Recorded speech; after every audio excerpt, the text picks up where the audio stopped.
Смотрите, сколько тут льда, снега. Там внутри много снега. Так, фен не работает.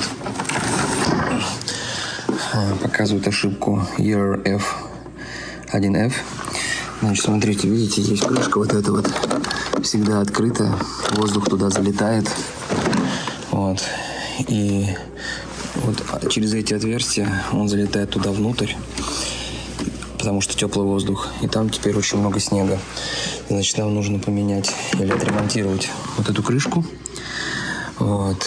И там разморозить все. И, возможно, поменять фен. Все. Тут все закончено.